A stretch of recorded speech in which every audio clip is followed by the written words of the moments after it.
कम बोलना उनका स्वभाव है और मैं कई बार उनके वाक्यों का बात में समझने का प्रयास किया,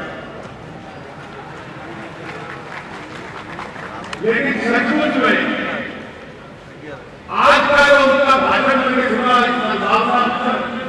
का आरोप करते हुए मुझे कहने में कोई संकोच नहीं है कि आने वाले दिनों और महीनों में उनके एक एक भाषण की लेकर समर्थन करने वाले भी और विरोध करने वाले भी उसका विश्लेषण करते हैं।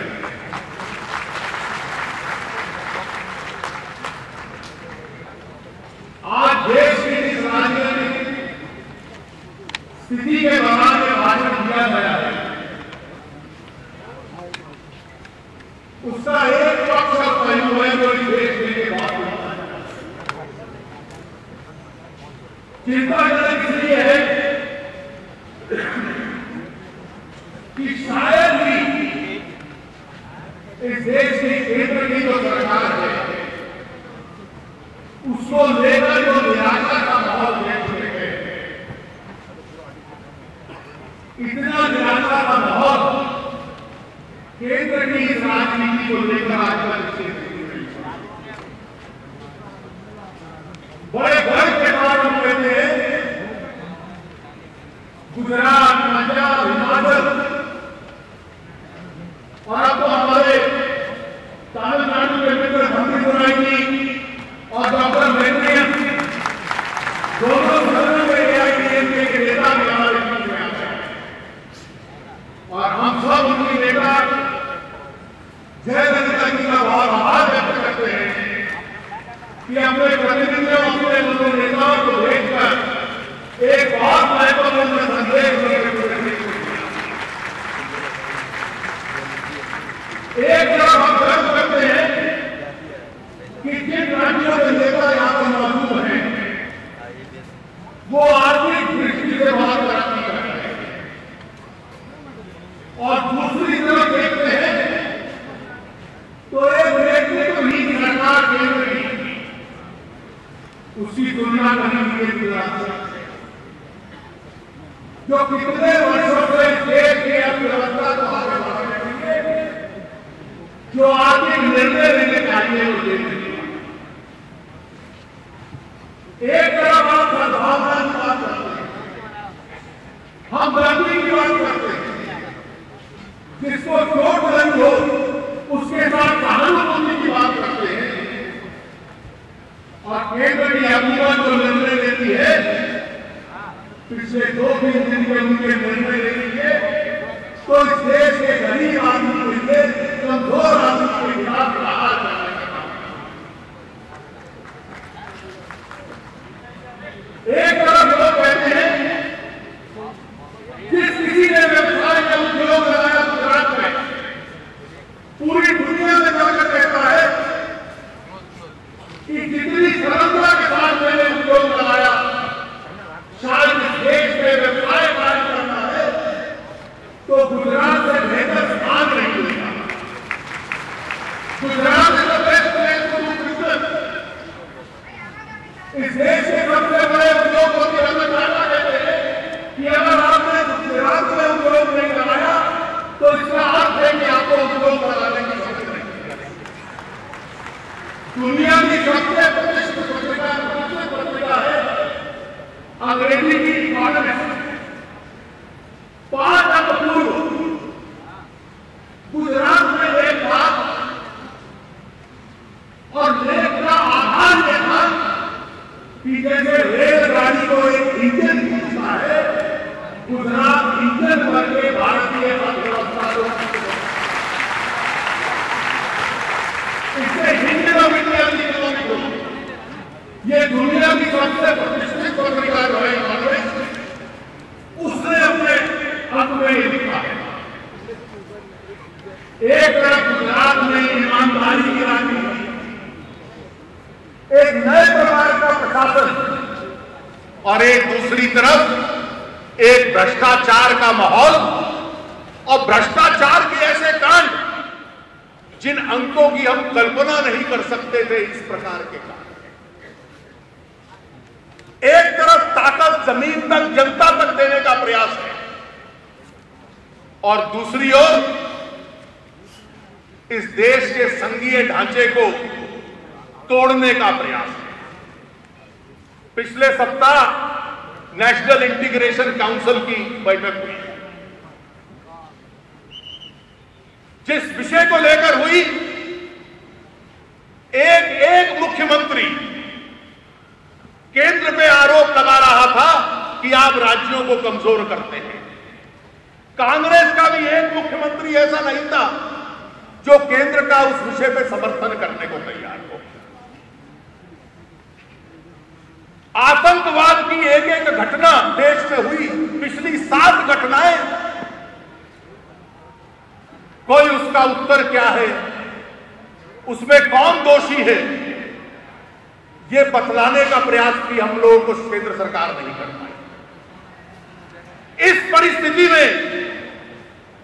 मैं आज के इस सद्भावना मिशन को और उसका आरंभ करने के लिए नरेंद्र भाई मोदी के इस उपवास को और उनके इस निर्णय को ऐतिहासिक मानता हूं। ऐतिहासिक इसलिए मानता हूं और जो उनके भाषण का अर्थ मुझे समझ में आया है वो बड़ा सरल है। गुजरात ने भूकंप देखा, उसके तुरंत बाद गुजरात ने साइक्लोन देखा, उसके तुरंत बाद गुजरात ने एक सांप्रदायिक तूफान देखा। देश दुनिया में आलोचना थी, लेकिन उस वक्त मजबूत निर्णय वो होता है, नेतृत्व वो होता है जो इस तूफान का भी मुकाबला करने की क्षमता रखता है, ताकत रखता है।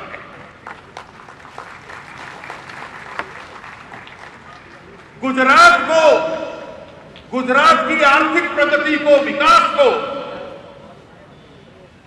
एक चरम सीमा पे ले जाना है। आलोचना के सामने दबना नहीं है।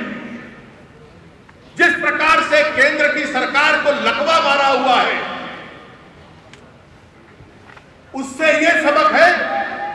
कि 2002 से लेकर आज तक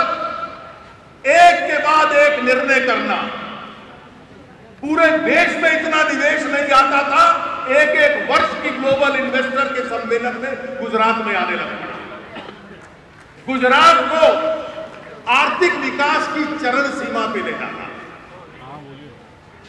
और उस चरम सीमा पे ले जाने के साथ साथ जितनी योजनाएं हैं, गरीब आदमी को उसमें सहायता मिले, छोटी कन्याओं को एक बच्ची स्कूल में जा पाए, एक कमजोर वर्ग का, सामाजिक दृष्टि से कमजोर वर्ग का व्यक्ति, उसको स्वास्थ्य सेवाएं मिल सके, ये पूरा शासन का प्रयास है।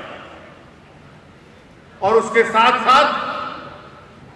अगर आर्थिक विकास चाहिए तो गुजरात के अंदर सामाजिक सद्भावना का भी एक दौर कायम किया जाए। ये गुजरात के राजनीतिक नेतृत्व का, मुख्यमंत्री का, सरकार का ये जो आज निर्णय हुआ है और आज जो ये अभियान शुरू हुआ है, मुझे मालूम है कि कई लोग इस पर विभिन्न प्रकार की टिप्पणियां करते हैं, लेकिन राजनीतिक नेतृत्व और मजबूत राजनीतिक नेतृत्व की ताकत वो होती है कि सकारात्मक एजेंडा, सकारात्मक कार्यक्रम, पॉजिटिव एजेंडा अपना तय करता है, आलोचना के सामने दबता और झुकता नहीं है। और जिस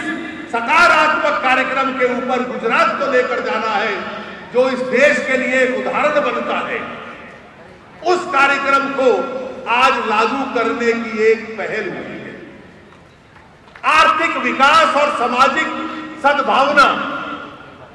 इस आधार के ऊपर राज्य के अंदर एक माहौल बने।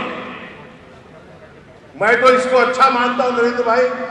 कि आज बादल साहब हमारे बीच में आए इस कार्यक्रम के लिए। बादल साहब शिरोमणि अकाली दल के नेता हैं।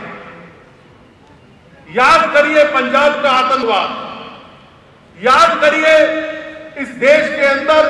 हमारे सिख भाइयों के खिलाफ जो अन्याय और अत्याचार हुआ था। शिरोमणि अकाली दल और भारतीय जनता पार्टी का तब से आज तक का गठबंधन, उससे पहले से चल रहा था। यह केवल राजनीतिक गठबंधन नहीं था,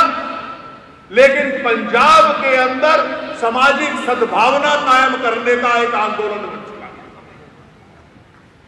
इसलिए हमारी पार्टी का भी इसका दृष्टिकोण, पंजाब का उदाहरण मैंने इसलिए दिया कि बादल साहब हमारे बीच में अभी बोल रहे थे। इस आर्थिक विकास और सामाजिक सद्भावना का जो संदेश मिला है,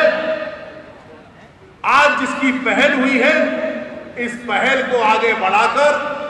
गुजरात और तरक्की करेगा और प्रगति करेगा। इस पहल का नेतृत्व करने के लिए हम सब लोग आए हैं और आप इतनी बड़ी संख्या में आए हैं श्री नरेंद्र मोदी को अपनी शुभकामनाएं देने के लिए, इस ऐतिहासिक दिन के लिए।